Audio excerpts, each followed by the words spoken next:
Good day, good people from our nation's capital.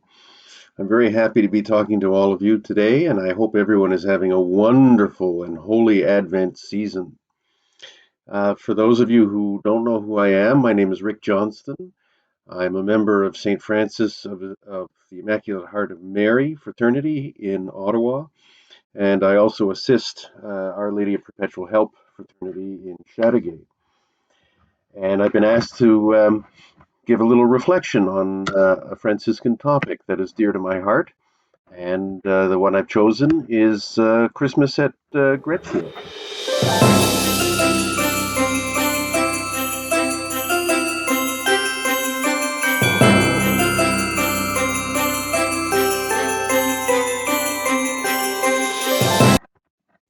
It's a story that all of us know and hold very dear, and I'm not going to go through the entire story, but just some notes on it that I think can help us in this time.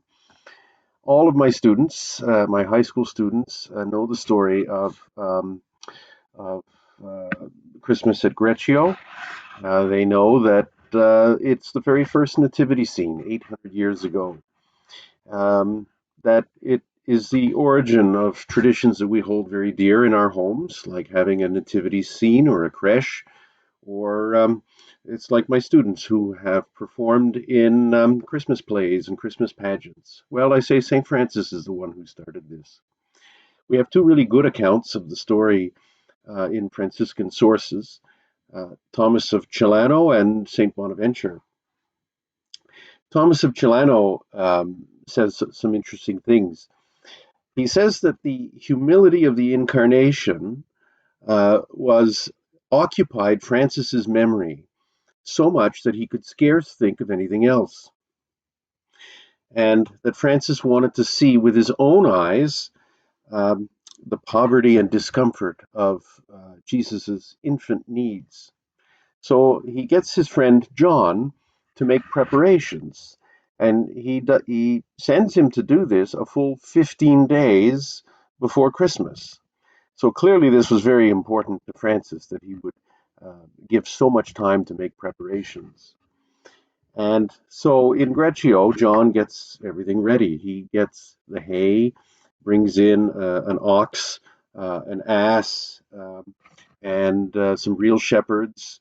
He gets somebody to be Joseph and Mary, and everything is set for Christmas Eve. Thomas says, there simplicity is given a place of honor, poverty is exalted, humility is commended, and out of Greccio is made a new Bethlehem. The people arrive, torches are there and candles to light up the night, and they are ecstatic at this new mystery of new joy. There is singing, of course, and the forest amplifies their cries. The whole night, Thomas writes, abounds with jubilation. In fact, there is such a miraculous event there that John has a vision. Even though they could not find a child, an infant child in Greccio that evening, um, John and perhaps others witnessed a newborn baby appear in the crib. And Francis goes up to the crib and rouses the infant, awakens the child, and embraces it. And everyone, Thomas of Celano writes, went home filled with joy. It's a wonderful story. Bonaventure gives his own take on it and adds a few things.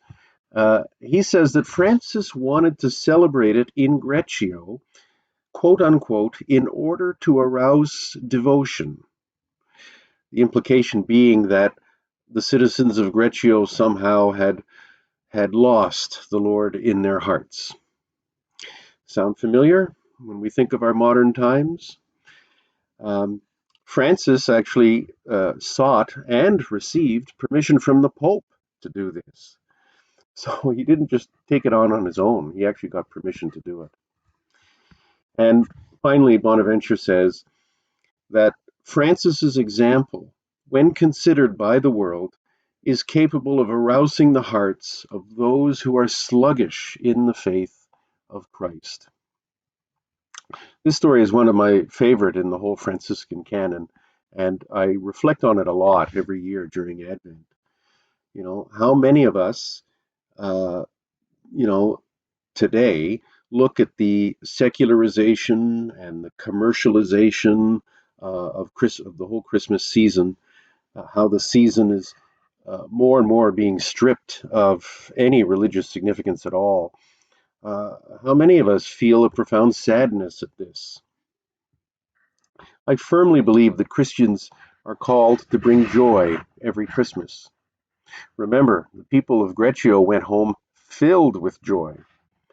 And our secular Franciscan rule enjoins us to be messengers of perfect joy in all circumstances. So, how do we do this?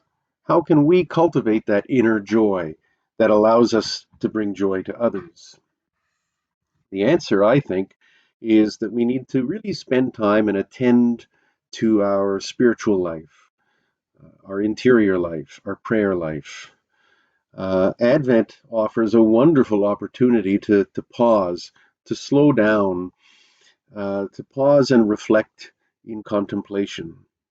The Franciscan order is not strictly speaking a contemplative order. It never has been. But we are called for action and contemplation. And I think Advent offers us a great opportunity to do so. So I just have 2 or 3 suggestions on how we can deepen our interior life during Advent. Probably the most important, or the one that I attend to quite a lot, is that you should spend time with the scriptures. Read prayerfully the daily Mass readings, for example, especially the Gospel.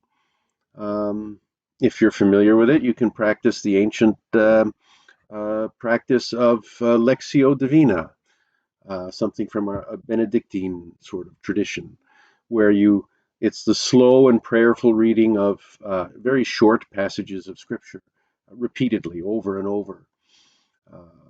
So that's Lectio Divina. Read the first 2 or 3 chapters of the Gospel of Matthew, or similarly the Gospel of Luke, right? That helps us as we prepare to celebrate the Nativity. We're Franciscans, so we should renew our commitments to praying morning and evening prayer from the Liturgy of the Hours, or Franciscan morning and evening praise. Enjoy the special and the beautiful O antiphons in the final days leading up to Christmas. Spend time in contemplation and the mystery of the Incarnation. If you are familiar with the practice of centering prayer, let your mind rest on this mystery. There's even an app on your iPhone, probably Android too, called Centering Prayer, which I only started using a couple of weeks ago, but I found is very helpful to just spend 10 minutes reflecting on one of the mysteries of our faith. And above all, my advice, I think, is to not let the busyness of the season intrude on the inner calm and peace that you have in the Lord.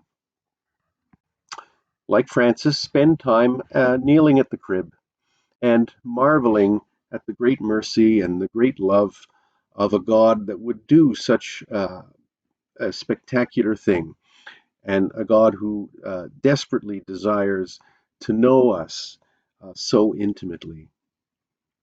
So God's richest blessings for a very holy feast of the Nativity. It's going to be a very different celebration this year with our families, certainly a scaled back celebration, but nevertheless, my prayer for you is that you have a Christmas filled with blessings of joy. Peace and all good. Bye-bye.